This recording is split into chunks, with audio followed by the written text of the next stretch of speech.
I'm going to make a quick tutorial to show you how to make schematics using Inkscape. Inkscape is a free vector drawing program that works. I've used it on Linux and I'm using it on a Mac right now, and I assume it works for Windows as well. So this is what I get when I first open up Inkscape. What I'm going to do is go File, Document Properties. I'm going to go to grids and I'm going to make a new grid. And I don't matter so much about any of this. You can change the grid units to inches or centimeters if you want to make something real life scale. So sometimes when I'm making a schematic, if I know my piece is say 12 inches wide, then I'll make my spacing something like 0.25 and 0.25, and then if I hit enter, so then if I make one square represent an inch, it would sort of be in proportion. Okay, so our grid is on, and I'm going to do this tutorial for something simple like a triangular shawl. I'm going to use the draw tool, so I click that, and you'll notice automatically I have enable snapping, and it snaps the nodes, which I'll explain that, and you can see down here, it snaps to the grid. So what this means is when I click, it automatically will snap to my grid lines, which helps me make straight lines. So I click, and then I click again, and I'm going down to make a triangle, and then double click to stop.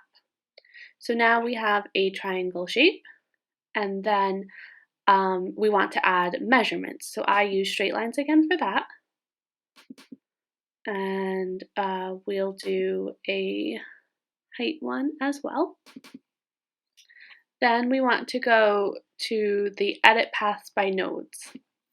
So the nodes are these things at the end, your points. So I just want to show quickly, say that this line for some reason was curved. You can, when you're in the edit nodes tool, you can drag this line to make it curvy. So if we had a more circular shawl, and then I know you can edit the slope of the curve, and again it's snapping them to the grids to make it quite easy, and I can tell that this one is one large square over and this side is not. So if I move that over, I think everything should be symmetrical then, if that's what we wanted. But then I say, oh no, this one I'm actually making a triangle shawl, so I make the segment align again. That's this one up here. Make selected segments lines, and it makes them straight again. Okay, so we're putting in our measurements.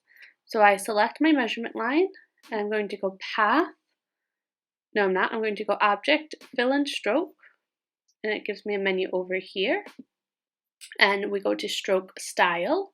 This is where you can change how thick the lines are. I'm going to go back down to 1.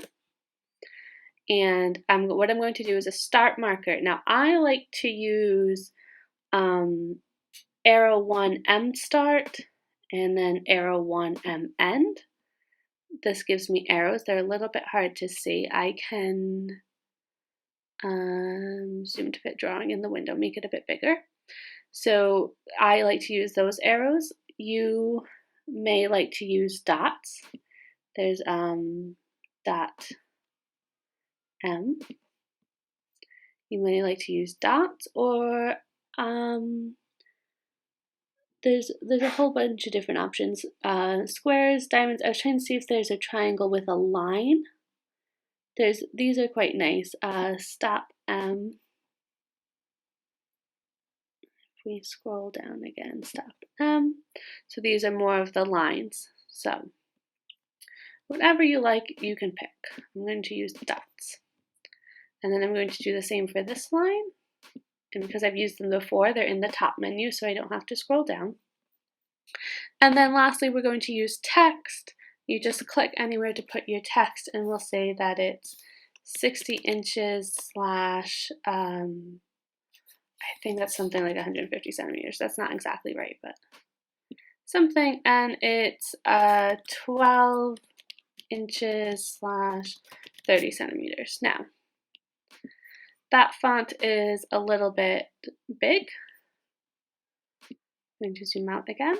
So I can select it, and I like to go text and then text and font. I'll make it a little bit smaller, maybe 24 point. You can also change your font tier as well. These are the fonts that I have available to me. I'm going to leave that alone, so we're going to apply, and then without even closing that, I can click the other one and make that go down to 24 as well.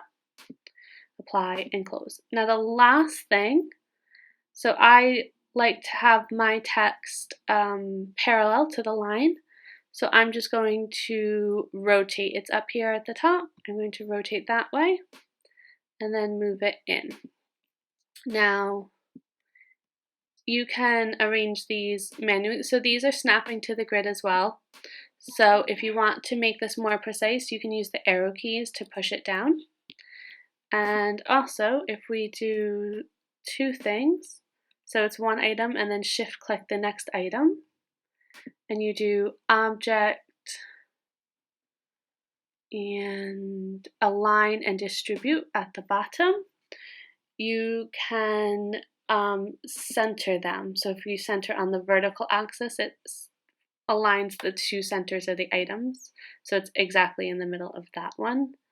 And then this one and this one, we would want to,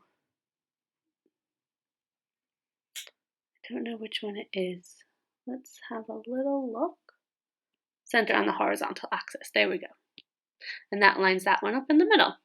So now we have a basic schematic, and then you can export bitmap, and if you do drawing, it will just export what you have here, or you can export the whole page, but then you'll have a lot of white space.